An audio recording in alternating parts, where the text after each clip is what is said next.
লক্ষ্মীর ভান্ডার দিয়ে কন্যাশ্রী দিয়ে মহিলাদের সম্মান লুট করা হচ্ছিল। যে ঘটনা ঘটেছে আজকে সারা বাংলা তার বিরোধিতা করছে। বহু এরকম কালপ্রিট আছে যারা এই অন্যায়গুলোকে চাপা দেয়।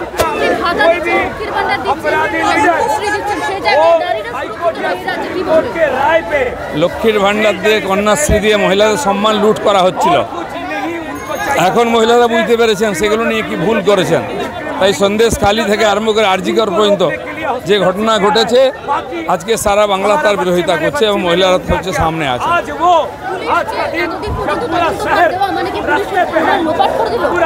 যে পুলিশ প্রথমেই তদন্ত না করে সুইসাইড বলে দিয়েছে সেই পুলিশের কাছ থেকে কিছু আশা করা যায় না।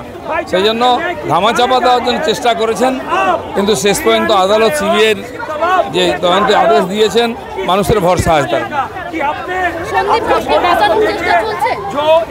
বহু এরকম কালপ্রিট আছে যারা এই অন্যায়গুলোকে চাপা দেয়, তাদের বাঁচাবার বারবার চেষ্টা করেছেন মমতা ব্যানার্জি।